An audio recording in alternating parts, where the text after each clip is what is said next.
Have you ever thought about starting your own podcast? When I was trying to get this podcast off the ground, I had a lot of questions. How do I record an episode? How do I get my show into all the apps people like to listen to? How do I make money from my podcast? The answer to every one of these questions is really simple. Anchor.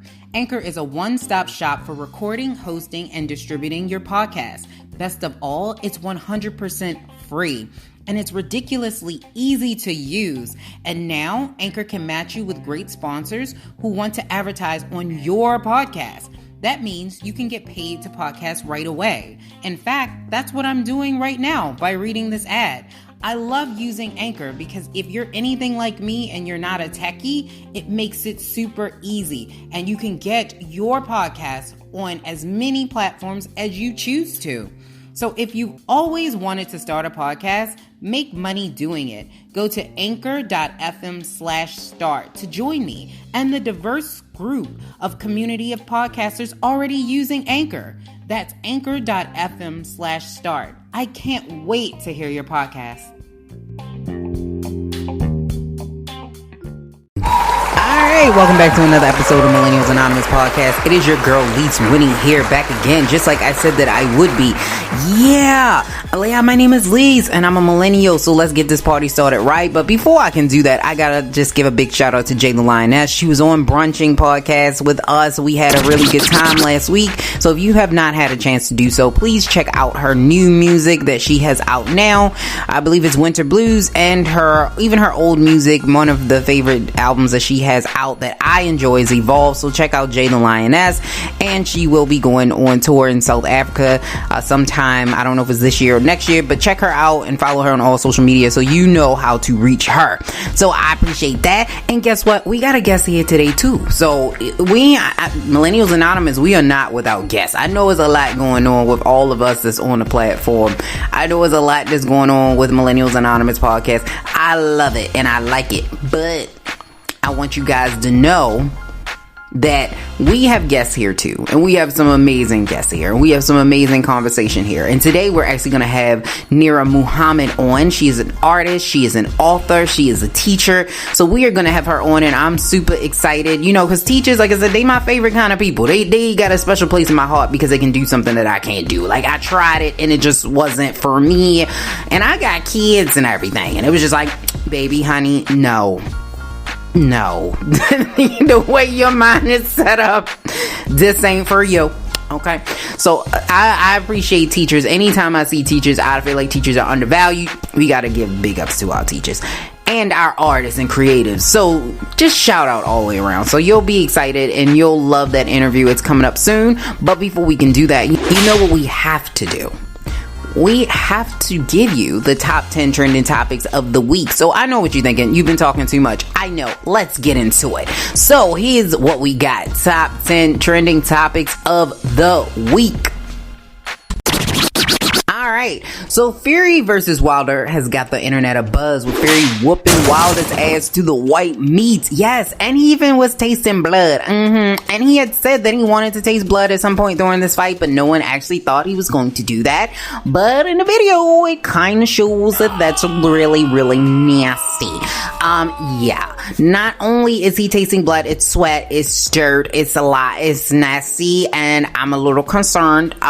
Yeah. And Wilder was talking a lot. He was talking a lot, and it just didn't work out. We had not expected what we had saw, and I know he gonna come back, but that was a lot.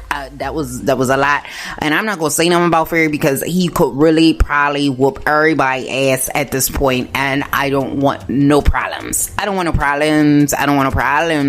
And Bernie Sanders wins Nevada's caucus as he heads down to South Kakalaki so he can do it again. He talking about a three-peat, but I don't know. The other Democrats are saying, you know what, B, you need to sit down, man, because this is for us. So Joe Biden and Pete Buttigieg are expecting a big turnout down there in South Carolina. We will see what happened, but Bernie Sanders is kicking ass and taking names right now over there in them caucuses, and in the caucuses he's taking names. And the coronavirus is causing mass hysteria and racism. So even here, right here in the good old US of A, which we kind of known for the racism, sorry, but we are. So it's even spreading here. So according to a couple of news outlets, Uber drivers are refusing to pick up people with Asian sounding names in fears that they may contract the virus. Now, they've showed pictures of people covering their mouth around people who appear to be Asian.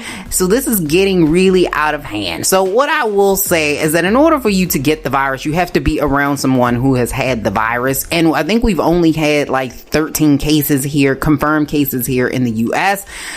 So the chances of somebody not having the virus is a lot higher than the chances of somebody actually having the virus. And at this point, what is the point of doing that? Because, if the person is out and about in the streets, the chances of them having the virus is slim to none. I'm not saying don't wash your hands. That's nasty. So I'm going to need you to still wash your hands and be very clean and cleanly and everything. But don't be doing that. That's silly. It's silly. I'm just saying. And in unsad news, we have Janet Du Bois, who actually passed away at the age of 74. If you do not know her, I'm sure you would if you turned on Good Times. So she played Willona. She will be really missed. Amazing. She was just at the Good Times, live premiere that they had and they did. She was just there. So my heart goes out to her and her family. And on style expert B. Smith actually passed away, I believe today, according to her husband. So we also send loves and prayers out to her family as well. She was 70 years old. And Sway Lee is designing men's designer heels with Giuseppe. Yeah, I said it. You heard it. I did not make a mistake. And he said that these heels gonna be rocking and popping, baby. I saw a picture of him, I believe, in the heels that he's going to be designing, and it's more like a platform shoe. So we're not talking about a stiletto.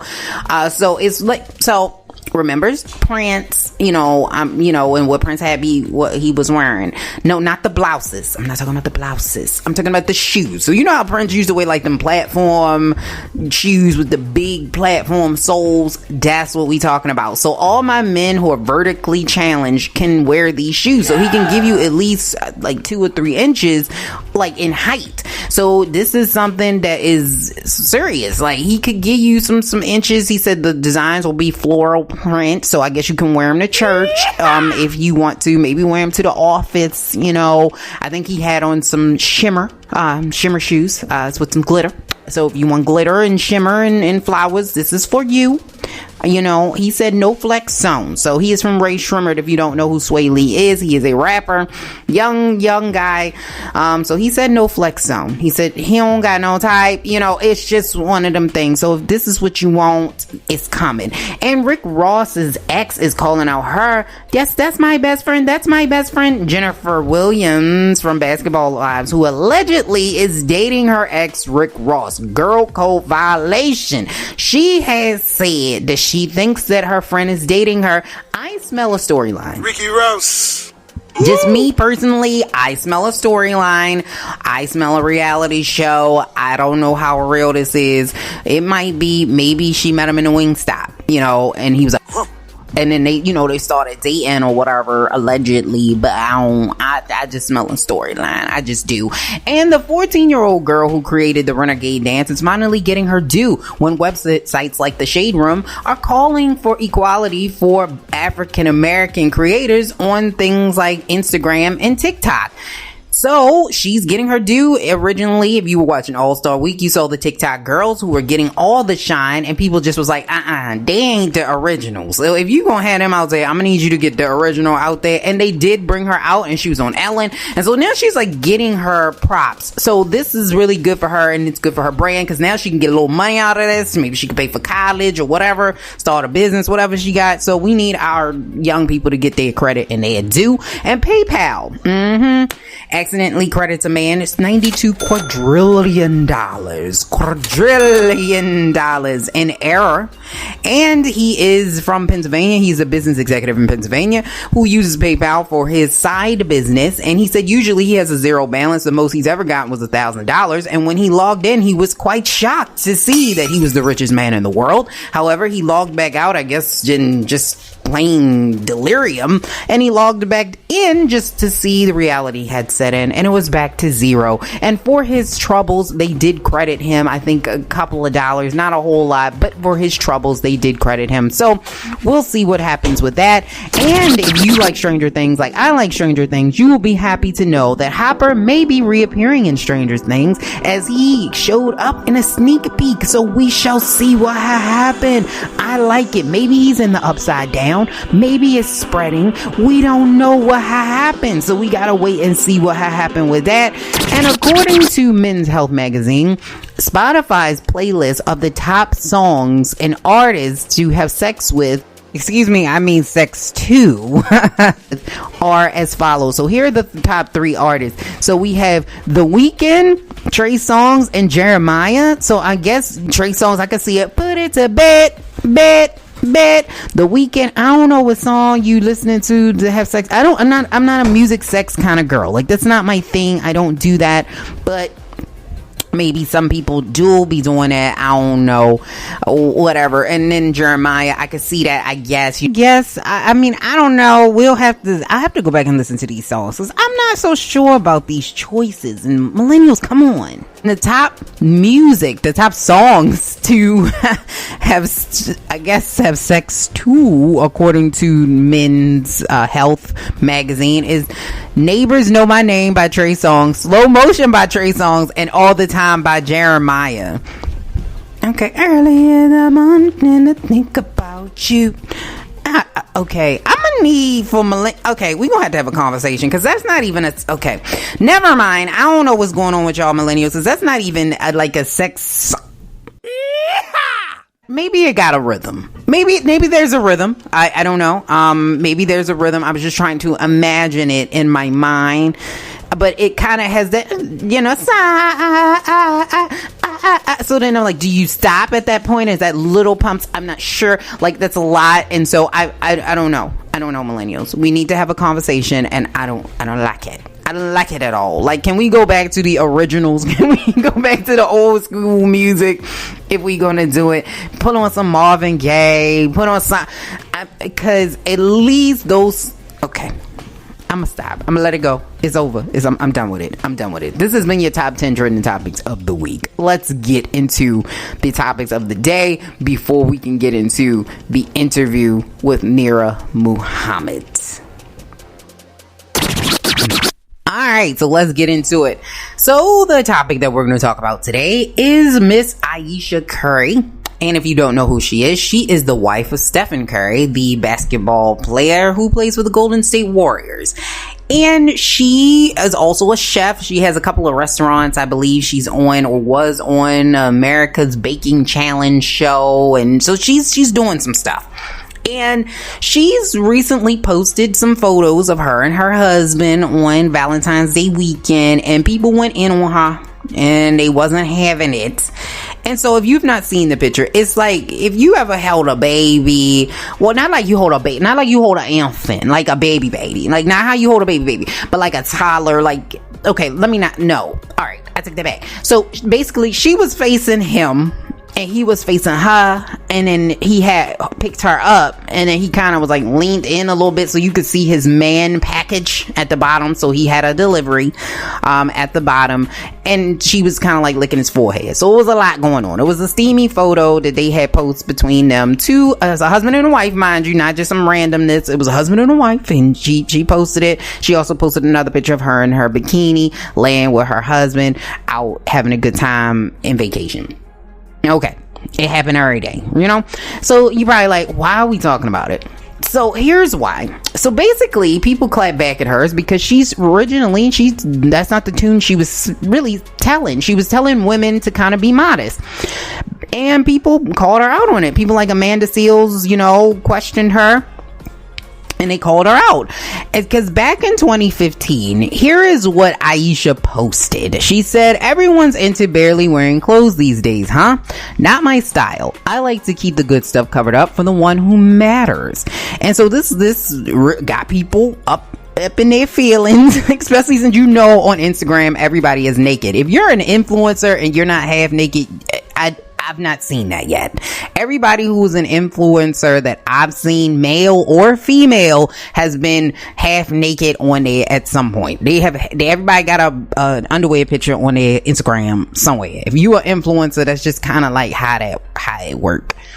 And so people was kind of in their feelings about that. They were feeling like she was thumbing her nose down at people, and it just wasn't what she thought it was, what was happening. So according to, this is what Amanda Seales wrote under her picture.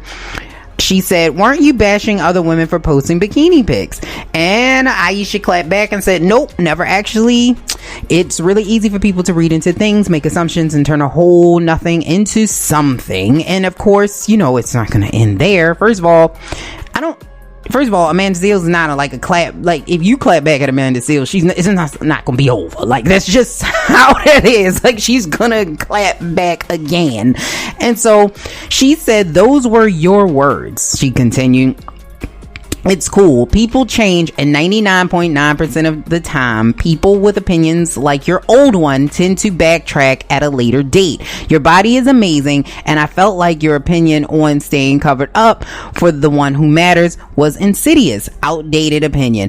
I was waiting for the inevitable day when you posted a bikini pic and helped demonstrate that it's not that bad to show some skin.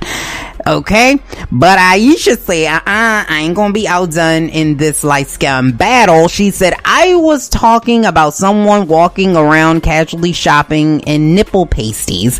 I still find it freaking hilarious, but no one will ever know. All good. You got to broaden the thought process on 140 character tweets. It's not always that serious, but I love all of y'all for gassing it to try to find a weak spot, she responded. And so people, listen, here's my thought on the matter. And this came from Magic 102.392.7, the article. So here's my thought. Okay, so Ayiesha Curry, she's always been an amazing woman and everything, but I feel like, just looking at some of her pictures, that she's lost a significant, or some weight. I'm not gonna say significant because she never was big. So she's lost some weight, and she's been in the gym cutting it up. You can see she got some dices and slices. And when you be in there like a chef, and you be dicing and slicing, and you be cutting it up, and you be doing all of that, and you could see the slits, you could see the cuts. You want people to see the cuts. You want people to see what you have been doing over there in the gym. And it's like, you look at my stomach, it's flat. You could wash clothes on this now, boo boo. Look at these abs. I want y'all to see that I was working hard. Okay, so I get that, and I really wish she would have just kind of said that, because I feel like that's why we're seeing this. I don't feel like it was, because she has the right to post. If you want to post a picture of you and your husband doing whatever on vacation, not whatever, come on, y'all, we'll get blocked off of Instagram. But you know what I mean, just being loving and everything. I think that that's fine. I don't find a problem with that. My issue is that that's not the first time she said something like that. So she's said other things like that in the past, and I get it. She's also a basketball wife of a man who's quite popular in the NBA. And when you have a husband that's really popular in the NBA, you know what is going to happen. The thought, a correlation, association is going to get together and say, you know what? He's popular. He's winning championships. The thought correlation association will assemble, get information, ladies. We need to go over her. I get it. So if you have all of this temptation around your man, you're probably gonna feel some kind of way with all of those girls who walk around half naked and all they do is eat air and drink water, and so they look like amazing, and they don't do anything but go to the gym and get money for posting pictures on Instagram. I got you. That would be some frightening stuff, okay? To constantly be seeing that. So I could see where she would probably be coming from, because she lives on a different side of the planet than people like me. Now, we got the thought correlation association in real life, like for the poor people like me, but like, you know, it's a different kind of correlation association. You got different members. You know, the membership for the thought association correlation for the NBA is a whole nother caliber. You know what I mean? So you got to compete with those women. I get it. I get the frustration in it. And it's like, come on now. Like, y'all don't have to go to the store like that. Come on now. Y'all don't gotta go to the game like that. Come on now. Like, what is you doing? You doing too much. You're trying too hard. You're thirsty. So, I mean, I feel like that's what she meant to say. She meant to say to the women that are out there in the world that are just doing the most to try to get attention from NBA players and rich men. I get it. That's why I feel, me personally, allegedly, I feel like that's why she said it. I don't think that it had anything to do with her necessarily judging women, because it would be kind of hard for her to say, oh, you can't show skin, and then turn around and have all these pictures now where she's showing skin or whatever. It just, those two things don't go together. And to me, she never came off as a prude, like somebody that was always covered up. Like, even back then, she still wore clothes that were, you know, not revealing, but they were still like up to date type of clothes. So it was like, you know, she's not sitting here just walking around with nothing, like where she's wearing these oversized, over baggy clothes to not show off her figure or anything. Like, that's not what she was doing. So that's why I was like, I don't feel like that's where she was coming from. And like, look, people like Amanda Seales are gonna say something, because if they see contradictory behavior, people are gonna say something, especially when the picture started going viral. So when the picture started going viral, not only because she had lost a lot of weight and she looks amazing, the picture had also started going viral because you could see her man. So he had a little package, and his package was showing he certainly had a delivery. So it was a lot in that section, in the area. And I think that also caused people to kind of start looking at the picture because of that. So I can see why people like Amanda still be like, wait a minute, baby, you was just saying don't be posting stuff like that. Keep it to the one you love. When the one you love is already in the picture, why do you need to share it? Like, y'all just keep that in your house, so when people come over, they can see it if they're in your house, but you don't necessarily need to put it on Instagram in order for people to see it. So I could see why people would call her on the contradictory statements. Like I said, this is not the first time she says stuff like this, but I think a lot of it does come from the frustration of having a basketball player for a husband. That I'm not saying that all basketball players are dudes that go out and they get into stuff and they do stuff and all of that. I'm not saying that, but what I am saying is that it's harder to be a wife to a wealthy man because you do have more temptation of women out there. He has more options. And if you listen to my favorite comedian that I talk about each and every week, and I'm not saying I believe this, I'm not saying it, because all I can say, all men don't cheat, but some men are only as faithful as their options. And when you have so many options and so many willing participants, it's a lot easier for you to get yourself into trouble and to do things and to get into places that you shouldn't be. Now, I believe that women should be able to do what they want. If you want to be on Instagram and you want to show your body off, you do that. You do that. Like, it's not necessarily for me. Like, I'm not going to follow you because I get really oh my god, I get tired of seeing it. Like, I'm like, okay, can we do something else? Like, it's some people that all they do all day, it's a twerk. Everything is a twerk. Everything is a twerk and a twerk and a twerk and a twerk. And I'm like, you know what? You have the right to do this, but I ain't gonna follow you no more, because I'm tired of seeing it. And so I need to, you know, expand my horizons. But like I said, I'm in my 30s, so I have a whole different viewpoint on life of things that I don't want to see and I don't need to see.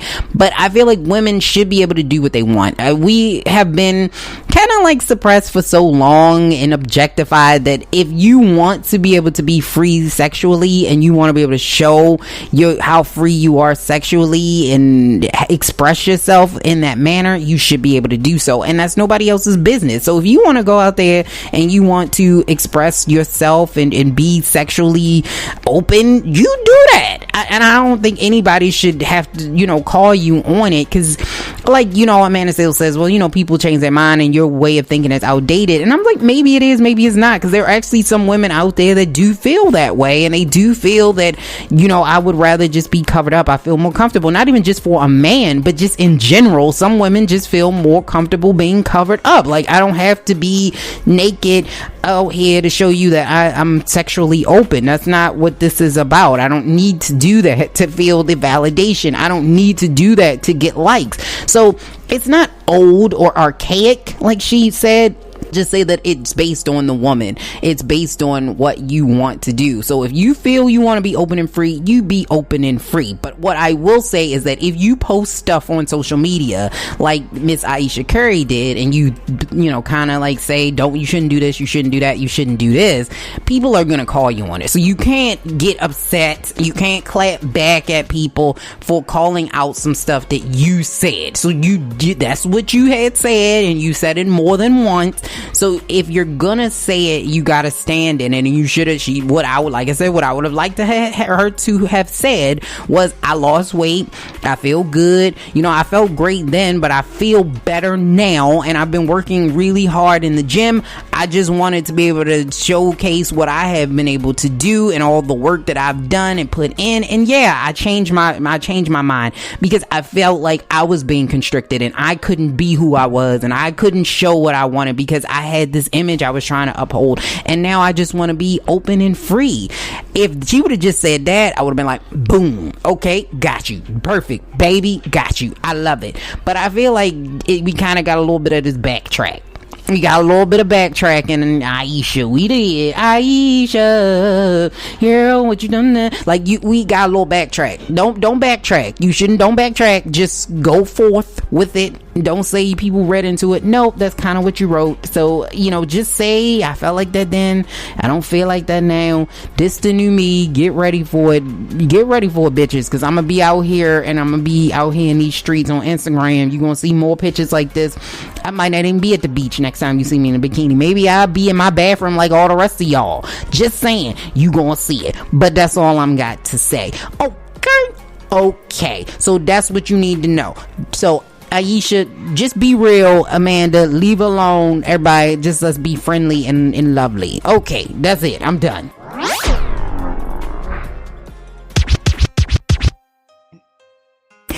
All right, so here today we have a special guest on Millennials Anonymous podcast. So I'm excited because we have an author, we have an artist, and a teacher. And teachers are some of my favorite people because I don't know if I could do it. So I appreciate what you guys do in watching and taking care of my kids each and every day. So I have a special place in my heart for teachers. We have Miss Nerra Muhammad on today. How are you doing today, my dear? I am so great. Thank you so much for having me on the show. I'm excited. We're excited to have you. So we're going to talk today about a topic about toxicity or toxic relationships in the millennial set, but just in general, toxic relationships and the impact that it can have on people.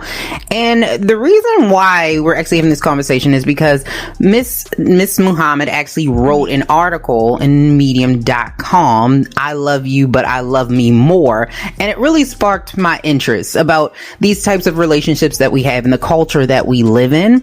But before we get there, I want to ask you about yourself. What inspires you to be a creative, and kind of what's your background? So I've always been an artist and a writer. My mother said that when I was a kid, I was like this really weird kid who would draw instead of talking. And I thought that was really interesting because that's literally who I am. I'm just by nature like an introvert, and whatever I'm feeling or thinking, I typically write it down, or I paint, or I draw. And that's normally how I like to express myself. So anytime I'm in a setting where I get to talk, it's like that's like, I'm like a fish out of water in that setting, because I'm such an introvert, and I love being an artist, and I love being a writer, and that's just how I express myself.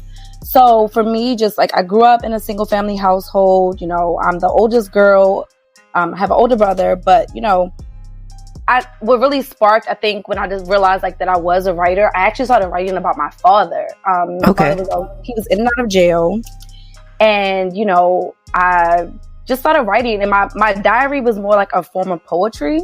And I will never forget, when I was in 12th grade, one of my so-called friends, she took my diary and she showed it. She passed it around the school, like literally passed it around the school. And I was like so embarrassed, because you know, like, this is the age where you're talking about boys. I'm like talking about all this stuff, but it was like kind of a good thing, because everyone came to me and was like, "Yo, you gotta publish this one day. Like, yo, you gotta be a writer. Like, this is so dope." And I'm just like, oh my God, like, I hope no one knows I'm talking about them. Girl code violation number one, but it is good that it got worse. She was kind of like messing with my boyfriend behind my back. It got worse, but nonetheless. Girl code violation number two, okay. But it turned out to be a beautiful thing, because I realized that my words had power, and that, you know, I could inspire people who were voiceless just through my writing. And sometimes I felt voiceless, and so for me, being the shy introvert girl with curly hair and glasses, that was like my way of just like being able to be like a bad chick. I could just like write it, and everyone had to listen to me. I can see that, because sometimes the things that we think are bad in our lives can turn out to be a blessing. So although it was embarrassing at the time, you were able to find out that you had a talent that you could actually share with the world. Yep. So that's an interesting thing. That's funny that you said, because I used to be an introvert myself, but over time I realized that I'm way too opinionated to keep all this bottled up inside. So I just started talking, and I don't think I ever stopped at that point. Funny, like, I'm a Virgo, and so I'm very opinionated, but it's just like, I'm like, when I'm in the setting with people that I know, then I like come to life. But I find myself not really wanting to be like in the forefront. I like being in the background, which is weird, because I'm an artist and a writer. So I'm called to speak and like show my art and have to like talk about my art. So it's like, I think my talent kind of like pushes me to like move out of my comfort zone. And so, you know. I could see that. Yeah, I can definitely see that, because you definitely are creative. So you are amongst us creative people. Now, the article that you wrote, I love you, but I love me more. What inspired you, or what was it about this specific topic? Because I know you mentioned your father. So did it come from a childhood experience, or is this something that you just kind of were noticing and you wanted to write about? So I'm actually in the process of writing my autobiography called Aaron Unscripted. And I was inspired to write it because, one, like, when people would hear my story or stories of my life, they always say, "Dang, girl, like, you need to write this." And so I was like, you know what? I'm trying to pinpoint traumatic experiences in my life and how I became who I am.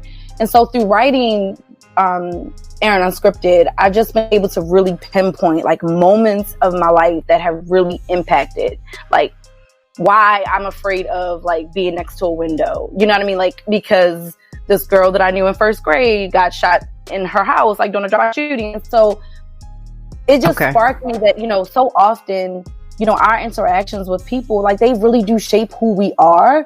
And I feel like I've always been this person that, like, I make excuses for people. I always look for the good, you know. And I feel like sometimes I am an optimist to like no end, and it's not a good thing, and it's really unhealthy, because sometimes you find yourself hurting yourself more by allowing people to treat you, you know, however they want to treat you, and just constantly making them excuses. Oh, they're this way because, you know, their mom was a drug addict, and that's why, you know, he has a hard time loving me and respecting women because he went through this as a child. And it was like, I was always finding excuses for everyone else's stuff. Oh, yeah. Like, at what point do I say, you know what? I do love you, but at some point I have to love myself more, because you can't fill back all that energy that you take from me. You're not pouring back into me. And so I felt that I was left being depleted so often in relationships. And so I was like, you know what? I do love you, but this time I choose me. This time I love me more. And so after like writing out stuff, I was like, dang, like, I think that's my motto for 2020. Like, I love you, but I love me more. I like that motto, and I think more people should follow it because we have a toxicity in millennial culture. It's rampant, and it due to things like subliminal racism, because it's not necessarily overt now. It's just it didn't go away. It just comes out in a different manner, and then of course the perception of money, like this money culture that we have, and this thoughtism that's out there, and this over aggressive censorship. Why do you think we see the signs? So the signs are there about the toxicity in our culture and that we should love ourselves more, but why do you think that we continue down this toxic path, especially as women, and African American women specifically, despite those signs? So I think there are a couple of factors. One, I think that we live in a culture now where everything has to be seen, whether it's from social media, whether it's the increase of reality TV shows. Everyone wants to be seen. Everyone feels as though they have something that is marketable about themselves. And then, like, another topic I really want to touch on, because I think this is so interesting. But like, people talk about Lizzo, and this is no disrespect to Lizzo, because I think Lizzo is a great artist. But people always say, she shows her body because she loves herself. And I always ask people, does she love herself, or does she need validation from other people in order to love herself? And so I just think that's a very interesting just thought. And I'm not saying that she doesn't. I just posed that question because I feel as though we're constantly needing validation from other people. We need other people to tell us that we're beautiful. We need other people to like us. Like, if you post a picture and you only get 20 likes within a certain amount of time, you delete that picture and then try to upload it at like a different time. I think like we're always searching. You know what I mean? Like, we're searching for this level of acceptance, and it can be very toxic. It's like, do you really love yourself, or do you only love yourself based upon how much attention you receive from other people? I also think that in terms of African American women, we are over-sexualized. Whether it's in media, whether it's in music, whether it's walking down the street. So that's partly why, like, I paint naked women, because people are always saying, why do you paint naked women? I'm like, because of the fact that, I'm tired of women's bodies being sexualized, or the fact that if I'm going to breastfeed my daughter, people are like, oh my God, hurry up and cover up. It's like, no, like, stop sexualizing women. That it feeds into this toxic, energy that we feel. It's like, why we feel like we need to have this like super tiny waist with like this big behind that we can never find the proper clothes to properly fit. Because you know what I mean? Like, we just want to be, we constantly seek attention. And I really do think that part of that is because of social media, because I don't remember it being to this extreme that it is now. For instance, I was like reading on Time magazine, and they were saying that within millennials, there's been such a spike in suicides, alcohol abuse, and drug abuse. I mean, between 2007 and 2017, there have been an increase of 108% drug-related deaths between 18 and 34-year-olds. Like, wow. I think that's crazy. Alcohol-related deaths have increased 69%, and we've had suicides increase by 35%. Like, that's serious. Yeah. It's like, I mean, I had a student, and I, literally yesterday, who was like, I want to hurt myself. I don't even want to eat. Literally, just yesterday. Oh, wow. And a 10-year-old, because of the way that he was being treated by other students. And so I jumped on that really quick. But I just think that that's so interesting how other people's views and opinions of us really reflect how we love ourselves. It's deep. It's really deep. And so I think do you think that the need for attention, that is really what's fueling this fire of the toxic environment that we're creating? I think it is. I think it's a big part of it. I think it's also just trying to keep up with pop culture. We constantly want, you had brought up the money thing earlier, and I always find it interesting because I am such a cheap person. Like, I mean, not like cheap, like I need to like go to Walmart cheap. But I mean, I got you. In terms of like shopping, like I'll go to Old Navy. I'm like looking for sales. I'm like, what card is like? I've never been like quote unquote a label whore. Like, I've never been one of those people that's like, I need to have Gucci or Versace because that's what they rap about. Because I'm just like, you got to shop within your budget. You need to stop trying to like keep up with the Joneses and like be true to who you are. And maybe if I did live in that tax bracket, then maybe I would shop in that tax bracket. But I think you have to really be true to who you are. And I think that now we live in a society where we want to look like Cardi B. We want to keep up with Jay-Z. We look up to celebrities based upon their money. Not, we're not looking up to the James Baldwins anymore and the Ida B. Wells. Now we're looking up to, Jay-Z is the standard. And I love Jay-Z. He's my favorite rapper, so that's no shade to Jay-Z. But I'm just saying, we can't use, we look at those pictures of like Jay-Z, DJ Khaled, like all those black men, and we're like, that's black excellence. And they were like, is that black excellence? Is that black, like what makes, and I'm not saying it's not, but I always like to pose questions to people because I like to make people think. But like, what is black excellence and what is the standard of black excellence? You know what I mean? It's like, is it a Bessie Coleman or is it a Beyonce? And so I just think true. That's a very interesting factor that you bring up. And on this platform, we talk. Let me full disclosure. I'm in the Beehive, so I got a platinum membership. Yeah, I got a platinum membership. I get downgraded from time to time. I pick Beyonce. Okay. Oh, that's so dope. Yeah. So I get downgraded from time to time in the Beehive because they tell me I'm not rocking with her enough. But you make a great point. So I think that does add to the toxic relationships that we have with ourselves because we are trying to live up to someone else's standard. And then it's like, who's setting this standard? And most of the time it's some white man that's making billions of dollars off of their perceived notion of black culture. Yep. That is so true. That's an interesting factor that you bring up. But when we're talking about toxic relationships, it doesn't necessarily have to be a romantic relationship. So we're just talking about relationships with yourself, with other people in general. How, in your research and in writing this article, how would you say that a toxic relationship, whether it comes from a parent, whether it comes from a spouse, impacts self-worth and value, especially being a teacher and having to talk to so many different children? How would you say that you believe it impacts self-worth and value? I mean, I think that it certainly impacts your relationships overall. I mean, if you grow up in a toxic home, for instance, if you're a child who grew up seeing your father abuse your mother, and then you turn around and you grow up and you become a man who abuses women, I think that the way that you are raised and the way that you are taught to love has so much to do with the way that you love. And that's not to say that that's always the case, because you may go completely the opposite way. You may say, you know what? My father wasn't in the household, so that means that as a black man, I'm going to make sure that I'm present in my children's household. You can go either way. So I think even for me, oh my gosh, like my mom was just sick. So my sister and I went to Florida. I'm sorry to hear that. I said, she's fine. She's okay.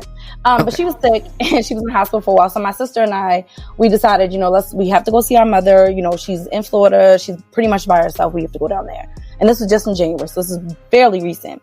So we went down there and, my mother and my sister, they have a very strange relationship. My sister's kind of like the middle child, but she's very ahead of her time. She's always been like super, super mature. But those middle kids, I know about them. Her and my mother bumped heads. I mean, it was ugly. And she's like blaming my mom for like a lot of her relationships and like the way that she feels. And I'm not saying my sister's wrong, because I think that she's right. Because to be very transparent, my mother and I had like a big blow up fight like 2 years ago when I went to Florida. So for me, I kind of like got it out. It was like nasty. Like we were at Chili's.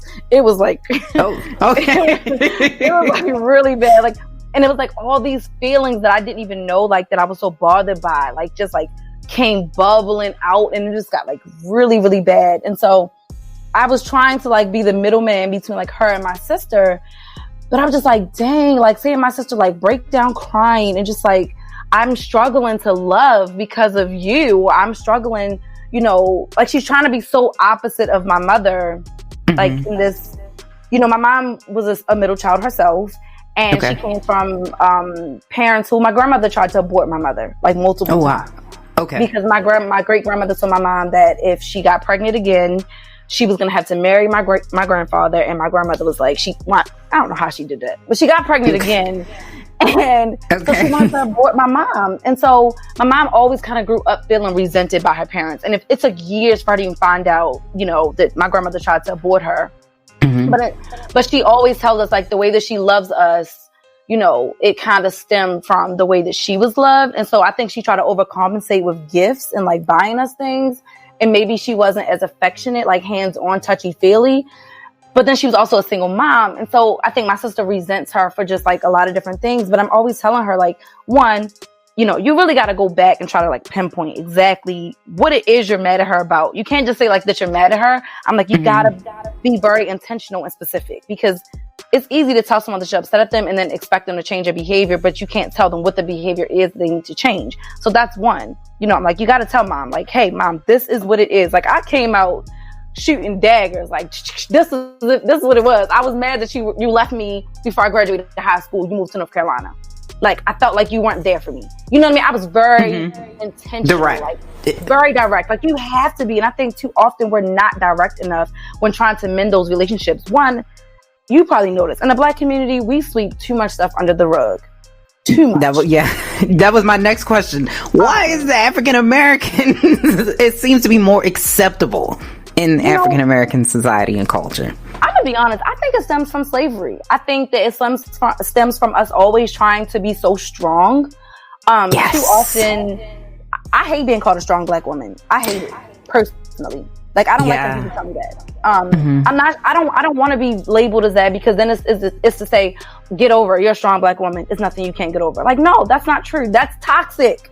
That language itself is toxic. I am sick of it. I'm sick of when I finally have a breakdown, then everyone's looking at me like I'm crazy, or they're telling me that I'm an angry Black woman. No, I'm not an angry Black woman. I am tired. My bottle, that cork on my bottle of all the hurt and anger and pain that I've just been squeezing into this glass bottle, the cork has popped off. Like, I'm not angry. I'm hurting, and I'm tired of like pushing all this stuff down and like putting on this mask of being the strong Black woman. Like, no, we have to stop sweeping stuff under the rug. If someone touches somebody in our family, we need to deal with it. You know what I mean? Like, we don't deal with stuff enough. And I think that's the issue in our community. We're taught that we have to be so resilient. We don't believe in, you know, therapy and like, oh, that's white people stuff. Yeah, like, that's for the white people. That's we don't do that. Yeah, and so it's like generational wealth, but we're trying to get to that point. Like, you know what I'm saying? Like, at some point we have to realize like this is not working anymore. It's not working. I agree with you. So we had a podcast a while back about that strong Black woman narrative, because essentially it's a compliment, but when you take it, like you said, and you look a little deeper at it, it's not, because Black women tend to take the burden of everybody around them. They actually did a study. Black women take on everybody's burden. Like, you know, mama's burden, you know, your daughter's burden, your kid's burden, your friend's burden, and then you just carry it with you. And eventually it's going to get too heavy. Yeah, eventually it's going to get too heavy, and you're going to have to do something about it. So I agree. I think it does stem from slavery. A lot of the toxic things that we have. Same thing with whether you're pro or against beating your children, but I think a lot of that stemmed from slavery. That's how you get someone to listen to you, by beating them. I'm struggling with my students with like needing to yell, and I hate yelling. I hate yelling at my students. But I honestly, like, it's so funny because I get so mad at them for making me yell. It's like, you brought out the side of me I don't want to come out. But I hate that they don't listen if I don't yell. And I have, like, we have these restorative circles, and I love it. We practice restorative practices and restorative justice. And it's like a big thing at my school, and all of us teachers have to be trained in like restorative circles. So we have circles, and where we all just sit on the carpet and we get out what we're feeling. We're very intentional about saying how we feel, and we try to assume good intentions. And so I'm sitting down with my students. I'm like, listen, guys, I really don't like to yell. I said, for one, I'm a little woman. I'm 4'11". It takes a lot for that to come out of me. So it's like, I'm 4'11". Oh my goodness. 4'11", so tiny. I'm like, I gotta like pull this like out like from like deep within myself just to bring it out. And I don't like that. I want to go home and be able to sing lullabies to my daughter. I already can't sing, and then trying to sing with like a hoarse voice is like even worse. That's how I feel. Like, I'm trying to like go home like happy, just like you guys go home happy. But I'm like, why is it that when I try to talk to you guys and just like the sweet, but stern voice, you guys like ignore me and completely walk all over me. I said, but the moment Miss Muhammad turns into this raging fire, everyone's like pauses, freezes, stops, and like does whatever I say. I'm like, why? And I'm like, in my mind, I'm like, is this like what it's like at home? Is this what they like? Is this the way they respond to their parents?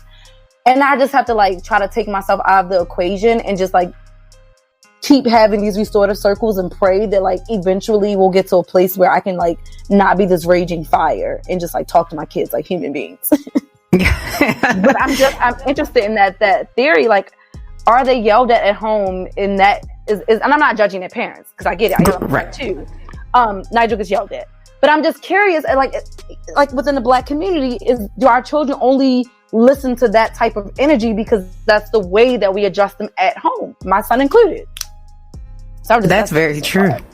No, that's very true. And I think that it's taught that, again, when you go back to Black people, we are the strong one. So I think the perception of what strong means, it gets skewed. So if you're not yelling, if you're not aggressive and brash and loud, then you're soft.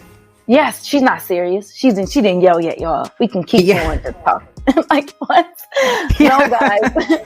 I'm trying to respect you guys. Like, and I truly believe that respect is like earned. It's, even for children, I feel like children deserve respect, because how can they learn to be a respectful adult if they aren't respected? Like, in turn, what you get, what you put out. And I think that goes for all ages, all stages of life. So I try to be respectful to them, and I want them to be respectful to me.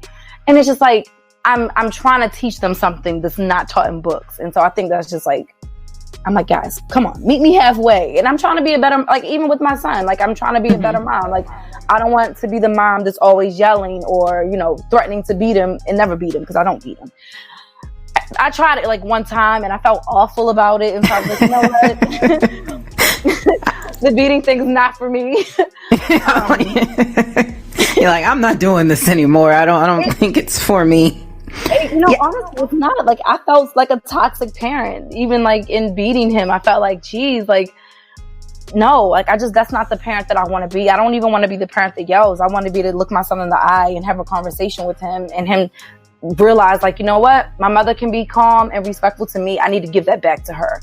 And that's like the energy that I'm trying to put out. So, I'm with ending toxic relationships. I had like mentioned in my article, it starts within yourself, recognizing when you're the problem too.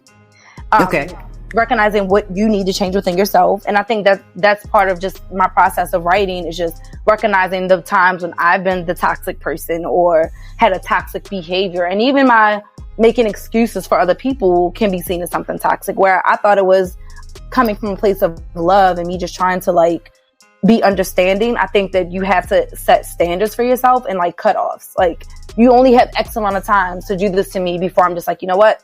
No, like, I'm done. Because in the end, I just become a toxic person because I'm just allowing you to treat me this way. And then eventually I'm telling you that it's okay to treat me this way because I'm just going to forgive you. And that in itself is just really unhealthy. Okay. So the first steps to breaking the cycle of toxic relationships is to, one, acknowledge you and what you can do within inside of you, and then setting those stops for yourself. Like, hey, that's it. Like, I can't, as much as I want to love you, I love me more. I'm sorry. Yes. I love it. I love the full circle of it. And it makes so much sense that you have to kind of put yourself first, because you can't love nobody if you don't love yourself. Yes. And the fact, so, in the words of Mama Roo, you can't love nobody unless you love yourself. But you said you have a book. You have a book out, correct? Yeah, so I'm a poet. Yes, Rebel Rebel. That's the diary that was passed around. Okay. Oh, so you did. Congratulations on that. Okay. Thank you. I did. And I'm actually, now I'm on my 4th book of poetry. So I have a lot of work to do because I have a lot of stuff to put out. I'm like, I hoard my stuff. I tell myself that all the time. I'm always hoarding the good stuff. Like, I write this stuff and I keep it to myself. And so I got to put it out more. Rebel Rebel is definitely, it's been out for a couple years now. And I wrote that book from the age of 14 through 20. And I love to go back and reread it sometimes because I actually learned from 15-year-old Nerra sometimes. I'm like, man, she was strong. She was cool. Like, and then other times, like, I don't like myself between 17 and 18. I'm like, she was crazy. I don't like her at all. But I think it's really, it's interesting. Like, I love that about being a writer, because you can always like go back and like see your growth, and like even comparing like the poetry that I'm writing, because the book of poetry that I'm currently writing is called I Am the Moon.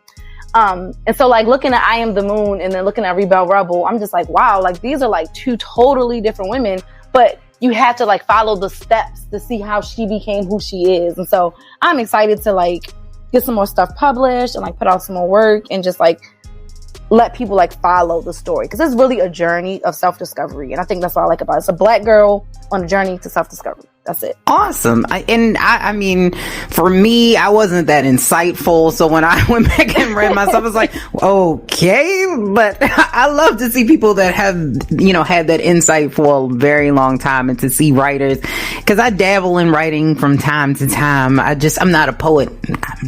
I just can't. I would love to be able to write poetry. I'm just not a poet. I can write you a story. I can't write you a poem. I can't. It's like if you read it, like, I don't know what this means, and I'm like, I don't know what it means either, but we're just gonna pretend. Oh, that's hilarious. So how can people follow you? So if people want to follow your journey, get your books, reach out to you on social media, how does one do that? So you can follow me at I Call Her Queen. I Call Her Queen is on Instagram. I am on Facebook.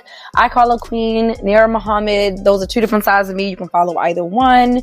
Nerra Muhammad is the authentic, raw. And I Call Her Queen is a little bit more edited, because, I have a lot of people that want to follow me, and I can't let everybody see that side. So that's more of the professional polished Nerra. If you want the professional polished Nerra, follow I Call Her Queen. That is the name of my business, and that's, through I Call Her Queen, I sell my art, my poetry, and all that good stuff. And so, yeah, I Call Her Queen. Okay. I mean, this platform is an open platform, so a lot of our people, we open. We let our guests do and say whatever they want to do and say. So, yeah, we open. I Call Her Queen, Nerra Muhammad. And my book is available on Barnes & Nobles. It's on Amazon. It's on Lulu.com. It's called Rebel Rebel, spelled exactly the same, but one is a noun, one is a verb. People always say rebel, rebel, and I'm like, nope, it's Rebel Rebel. It's like telling yourself to rebel. So. Rebel Rebel. See, and she was doing the English. Do you teach English? Is that what you teach? I actually teach all the subjects. Okay, yeah. Okay. So you like the primary teacher that you go to all the subject. Okay, got you. Yeah, I like it. Social studies, history is my specialty, though. I love history. I think I'm like a historian by nature. That's my thing. I love history. So we definitely have to talk, because I love history. History don't always be loving me back, but I love to learn about history. I'm just one of those people. I got ADHD and ADD all combined into one, so I get distracted easily. Like, oh, what's going on over here? But we appreciate you coming to the platform, and you can always come back when your next book comes out. Please feel free to come back on the platform. Like I said, we are super open. We've had Trump supporters on this platform, African American millennial Trump supporters. We've had open. Yeah, we've had atheists on this platform. We are open, so the door is always open to talk about whatever it is you want to talk about, because we believe that millennials should get the information, and then you decide what you want to do with it. So we appreciate you coming through. I had a lot of fun. So please go out and support Miss Nerra Muhammad. And like I said, she's an amazing artist. She's an amazing poet, and she's a teacher, which are my favorite people. So I need you to go out and support her. So I appreciate you for coming on today. Thank you. Anytime. Thank you. All right. I want to give a special warm round of applause. I was about to say welcome, but she's already gone. Thank you to Nerra Muhammad for coming on to the Millennials Anonymous platform. We appreciate you coming on and giving us all of that knowledge. So please go out and support her and her books and her art and everything. So find her and then go like and subscribe on all her social media handles and platforms. You do that, and I want to again give a special shout out to Jay the Lioness. I know she wasn't on Millennials Anonymous podcast, but because I'm a part of Brunchin podcast and it's on Millennials Anonymous podcast platform, I want to thank Miss Jay the Lioness for coming on Brunching and sharing her talents with us as well. So we appreciate anyone who comes through and supports us and all the things that we're doing over here. Please check out the Love is Dope episode if you have not had a chance to do that, or special rather, the Love is Dope special. Please check that out. It is on, I mean, you could find it on Facebook, but it's probably easier just to go to our website and check it out there. And it's right at the bottom of the page on the homepage. So check that out. It's a super dope special we did, like a documentary about love and black love. And if you've seen the show Black Love, it's similar to that, just that we talk to, of course, people that we know, like E. Digger and Ashley the Cannabis Nurse, and just kind of getting the information from people who actually are doing the damn thing, keeping their relationships together every single day. So check that out. And we will have the Black History Month, or Black History is Now special that is going to drop within the next 2 weeks, which will just talk about, what Black history is, how we can make a difference each and every day, just going back to some of the facts about Black history, facts and things that have happened. It's just one of those dope things, just to let you guys know that you can make an impact at any place and at any time in life, and that Black history is really 365 days a year. We just celebrate it in, I guess, a public national setting 1 month out of the year, but it really is every single day. So you have a possibility and a chance to make history each and every day. And again, we talked about it last week, Happy Black History Month, and we are coming up on Women's History Month, which will come up in March. So we'll talk about that as well when we get to that bridge or that road. We will cross it, but we're not there yet. So let's just continuously celebrating all the historical figures that came before us that allow us to do what we do. And we are going to have a couple of special episodes that are going to drop for Millennials Anonymous. One for politics, so we're just going to have like a political panel with a bunch of different millennials and just talking about things that impact them in this democratic debate, and what they think should be happening and shouldn't be happening, and if they're concerned about what they're seeing on the Democratic side. So we're going to be talking to different people about that. So I'm excited about that coming as well. And if you want to be a part of Millennials Anonymous podcast, it's super easy to do that. All you have to do is go to our website, and you can just fill out the form. Let us know what it is that you want. What specialty do you have? Why you want to be on the show, and what happened, and all of that jazz. So you can go and do that, and like and subscribe today on all major platforms for Millennials Anonymous podcast. Shout out to WPIR for rocking with us. We appreciate you. Thank you so much. This has been Millennials Anonymous podcast. Check back with us again. Peace.